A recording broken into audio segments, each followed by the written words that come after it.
Former Australian Prime Minister Malcolm Turnbull reveals how he believes he successfully dealt with Donald Trump, and it wasn't by flattering him. In fact, Turnbull says standing up to Trump actually earned his respect. Some of his comments are genuinely hilarious, so let's watch the clip and break it down. Before we dive into the full story, comment where you're watching from, and don't forget to like and subscribe so you don't miss the next one. Australians forget that in the imperial capital they regard deference as their due.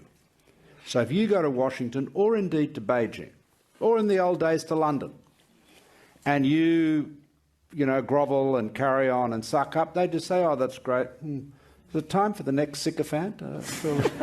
Surely he's had his 10 minutes of sucking up." It is crazy. You win no respect at all. And of course, with Trump, who is like the ultimate narcissistic, blustering bully, it is the worst possible thing to do.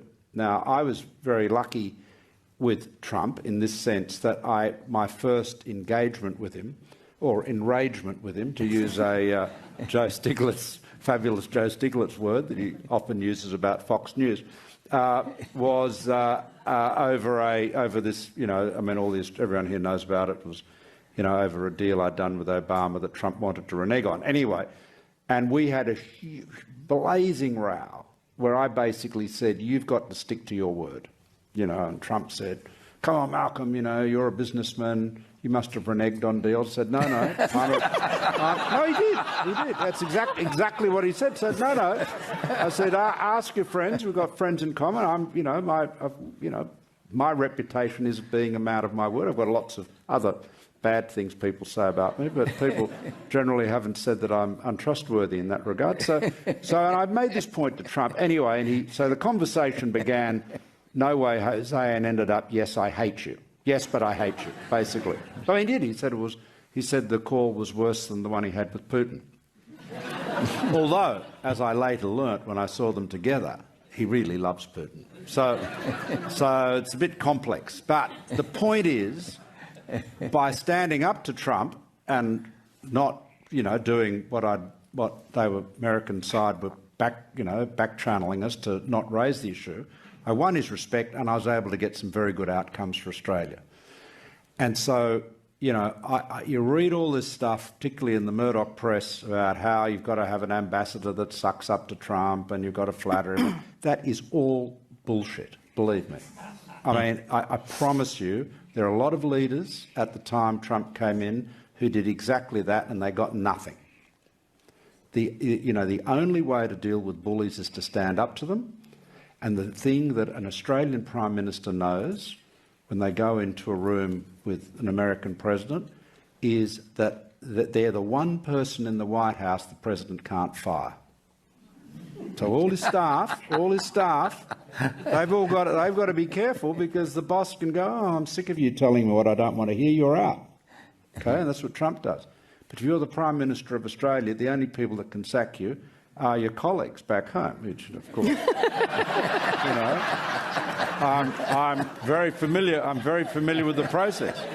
But so it's really important. It's really important for Australia to engage, from a position of strength. I mean, there is a complexity there. I'll just conclude on this point, that Albanese has to recognise, and I had to too, that the sort of right-wing media ecosystem here, mostly News Corp, but not entirely, is basically, Trump is now the central sort of avatar of that universe.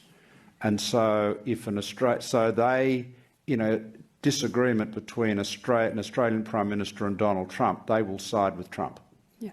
So, but that is no reason to do anything other than be absolutely strong, play a straight bat, and of course, needless to say, the last thing.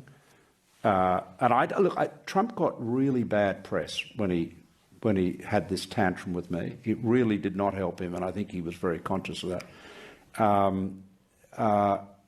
As far as our ambassador, the Australian government appoints the Australian ambassador to Washington, and just like the American government appoints the American ambassador to Canberra, and the idea that you'd be taking direction from the White House as to who our ambassador should be. I mean, declaring an ambassador persona non grata is a big, deal. That's the kind of thing you do to the Russians when they're spying on you or something. So that isn't going to happen.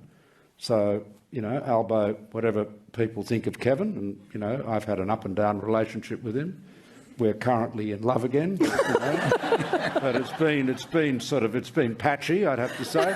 But the Albanese should stick with Rudd, and. This is exactly why I think more world leaders need to pay attention to what Malcolm Turnbull is saying here. We've seen plenty of leaders try to flatter Donald Trump, avoid confrontation, and simply give him what he wants. But Turnbull is explaining a completely different approach. Stand your ground and make sure there are consequences when Trump tries to back away from an agreement. And the interesting part is that this wasn't just about making a political point. Turnbull says his disagreement with Trump over the refugee resettlement deal created serious pressure on Trump because of the negative attention that followed. So whether you agree with Turnbull or not, there was clearly strategy behind his approach. Instead of simply giving in, he challenged Trump directly. And that's exactly the kind of approach Turnbull believes other leaders should consider. Because if more leaders are willing to stand firm and negotiate from a position of strength, perhaps they wouldn't feel so pressured to constantly accommodate Trump. And honestly, hearing a former prime minister explain exactly how he handled Trump is fascinating. We need more former leaders to give us this kind of behind-the-scenes insight. Let me know what you think in the comments. Should more world leaders adopt Turnbull's approach when dealing with Trump?